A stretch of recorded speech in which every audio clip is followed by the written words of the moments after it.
दोस्तों जैसा कि मैंने आपको इस वाले वीडियो में बताया था कि आईमेक कॉरिडोर में जो प्रॉब्लम आ रहा है वो इजराइल और हमास की वजह से आ रहा है और सिर्फ इजराइल में आ रहा है। बाकी इजराइल के पहले का जो भी पार्ट है, जो भी रूट है, वो क्लियर है। और इसको लेकर के मैंने आपको इस वाले वीडियो में बताया था कि यूएई और भारत दोनों मिलकर के बहुत जल्द अपने रूट पर काम स्टार्ट कर देंगे। इजराइल में प्रॉब्लम है लेकिन भारत से यूएई का जो रूट है उसको हम चालू कर देंगे। और अभी की अपडेट यही है कि इसका काम स्टार्ट हो चुका है। भारत के कैबिनेट में इस कॉरिडोर के इस हिस्से को हरी झंडी मिल चुकी है और इस पर अब काम स्टार्ट होगा। तो चलिए समझते हैं पूरा अपडेट क्या है, कैसे इस कॉरिडोर का काम स्टार्ट होगा।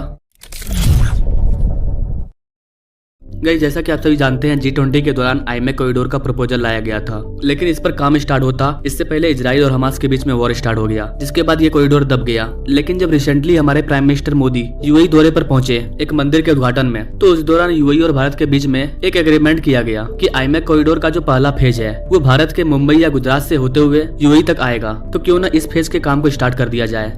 इसका फायदा ये होगा कि यूएई और भारत के बीच का जो ट्रेड है वो इस कॉरिडोर के माध्यम से स्टार्ट हो जाएगा। इसके बाद हम इजराइल तक तो जा ही सकते हैं। इजराइल में वॉर चल रहा है, वहाँ पर थोड़ा सा प्रॉब्लम है, लेकिन अगर पहला स्टेप क्लियर हो जाएगा तो एक एक करके सारे दरवाजे खुलते जाएंगे। लेकिन जो पहला दरवाजा है वो भारत से खुलेगा जो कि यूएई जाएगा। इस कॉरिडोर पर स्पीड से इसलिए काम किया जा रहा है क्योंकि रेड सी सुएज कैनाल वाला जो एरिया है, जो वहाँ पर यमन हुतियों के द्वारा बहुत ज्यादा दंगा फसाद किया जा रहा है और इंटरनेशनल ट्रेड में बाधाएं आ रही है। इस वजह से इस कॉरिडोर को जल्द से जल्द स्टार्ट करना जरूरी है। ये कॉरिडोर जियोपॉलिटिकली चाइना के BRI का काउंटर करेगा, चाइना के belt and road initiative project का काउंटर करेगा। इसके अलावा इस कॉरिडोर की वजह से काफी ज्यादा समय बचेगा क्योंकि हमें रेड सी से होते हुए नहीं जाना पड़ेगा, हम सुएज कैनाल को बाईपास करके जाएंगे ना। यहाँ पर आप ये आर्टिकल देख पाएंगे, cabinet green lights framework agreement for India UAE economic corridor. इस यूएई और भारत के बीच का जो ट्रेड है वो लगातार बढ़ते जा रहा है। पिछले 10 साल में भारत सरकार ने 7-8 बार यूएई का दौरा कर लिया है और आईमेक कॉरिडोर के माध्यम से यूएई और भारत के बीच का जो ट्रेड है वो और ज्यादा बूस्ट हो जाएगा। यूएई के अंदर हम भारत मॉल बना रहे हैं, यूएई इंडियन करेंसी में ऑयल का पेमेंट ले रहा है और बताया जा रहा है कि कुछ ही सालों में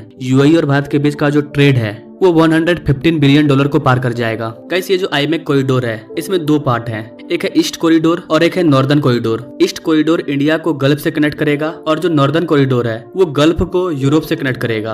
और इस तरह से भारत से लेकर के यूरोप तक रास्ते में जितने भी इलाके आएंगे सब एक दूसरे से कनेक्ट हो जाएंगे। अगर भारत में इस कॉरिडोर की स्टार्टिंग पॉइंट की बात करें तो गुजरात का जो मुद्रा पोर्ट है वो और गुजरात का जो कांदला पोर्ट है वो दोनों स्टार्टिंग पॉइंट है। इसके अलावा नवी मुंबई का जो जवाहरलाल नेहरू पोर्ट है वो भी आईमेक कॉरिडोर का स्टार्टिंग पॉइंट है। मतलब भारत में बेसिकली गुजरात और मुंबई से ये कॉरिडोर स्टार्ट होगा जो कि समुद्र के मार्ग से होते हुए यूएई तक जाएगा। इसी प्रकार यूएई में भी बहुत सारे पोर्ट हैं जैसे कि फुजेरा, जिबेल अली, अबू धाबी, ये सारे पोर्ट भी आईमेक कॉरिडोर से जुड़ेंगे। इसके अलावा सऊदी अरेबिया में भी 2 पोर्ट हैं, वो भी इस कॉरिडोर से कनेक्ट हो जाएंगे। इसके बाद सऊदी अरेबिया से होते हुए हम लोग पहुंचेंगे इजराइल। इजराइल का जो हाइफा पोर्ट है वहाँ पर सारा सामान पहुंचेगा। इजराइल के हाइफा पोर्ट के बाद फिर समुद्री मार्ग स्टार्ट होगा और हम यूरोप में एंटर करेंगे। ग्रीस से हमारा गेट खुलेगा यूरोप के लिए और वहाँ से फिर हमारा जो गुड्स होगा वो अलग अलग कंट्रियों में चले जाएगा, जितना भी यूरोपियन कंट्री है। यहाँ पर आपको बता देगा इसकी भारत से यूएई के बीच में समुद्र मार्ग और फिर इजराइल से लेकर के ग्रीस तक ये समुद्र मार्ग हो गया। उसके बाद जो बीच का डिस्टेंस है उसे रेल के थ्रू कनेक्ट किया जाएगा।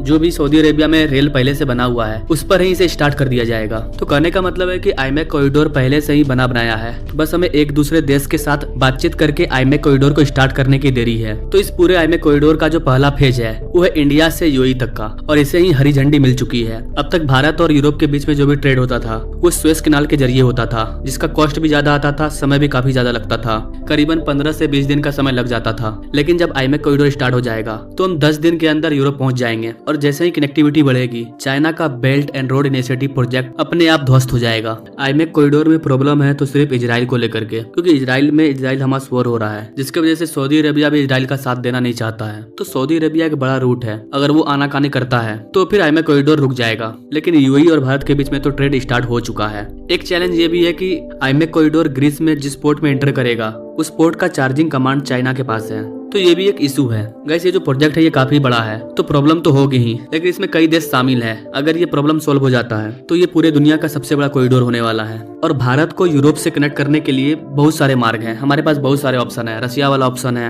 इसके अलावा भी कई सारे ऑप्शन हमें मिले हैं। तो भारत को कोई दिक्कत नहीं होने वाला है। फिलहाल के लिए यूएई और भारत के बीच का जो कॉरिडोर था उसे चालू कर दिया गया है। बाकी आईमेक कॉरिडोर को लेकर के आगे कुछ और अपडेट आती है तो उस पर मैं अलग से वीडियो ला दूंगा। Now thank you for watching, मिलते हैं अगले वीडियो में एक नई जानकारी के साथ, तब तक के लिए जय हिंद।